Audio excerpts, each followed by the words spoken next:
Welcome to our channel স্বাদে আহ্লাদে। আজকে নিয়ে চলে এসেছি নতুন রেসিপি কচুলতি। তাহলে উপকরণগুলো দেখা যাক। উপকরণগুলি হলো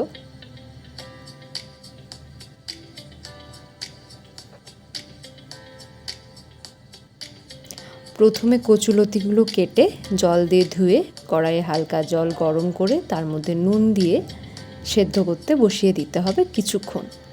জলের পরিমাণ কচুলতির থেকে কম পরিমাণে থাকবে, তারপরে ঢাকা দিতে হবে। কচুলতিটা সেদ্ধ করতে বসানোর পর আমরা মশলাটা তৈরি করে নেব। মিক্সিতে কাঁচা লঙ্কা রসুন পেস্ট করে নেব। এরপর কড়াইতে সর্ষের তেল দিয়ে নেব। তারপরে সর্ষের তেলটা গরম হলে তার মধ্যে কালো জিরে ফোড়ন দিয়ে দেব।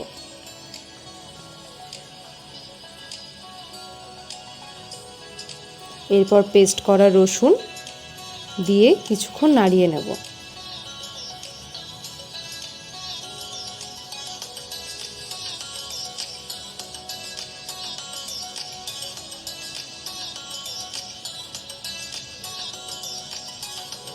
এরপর পেস্ট করা লঙ্কা কড়াইয়ে দিয়ে দেব।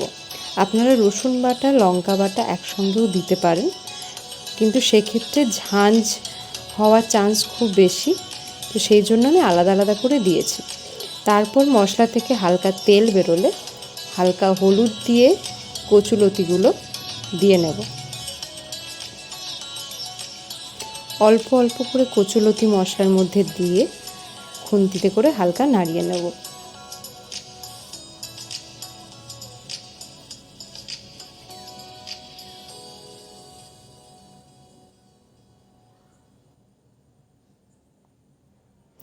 এরপর কিছুক্ষণ কষিয়ে নেওয়ার পর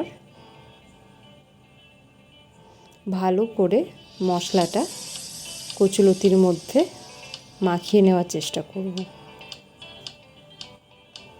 এরপর স্বাদ মতো নুন কচুলতির মধ্যে দিয়ে নেব।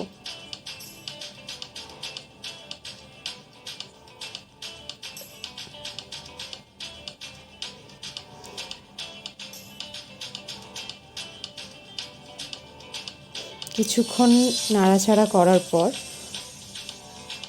কচুলতিটা যখন কষে আসবে তখন হালকা করে চিনি তার মধ্যে দিয়ে নেব।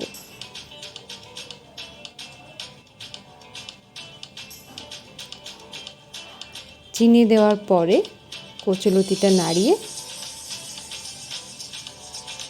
কমপ্লিট করব আমার আজকের রেসিপি কচুর লতি। Thanks for watching.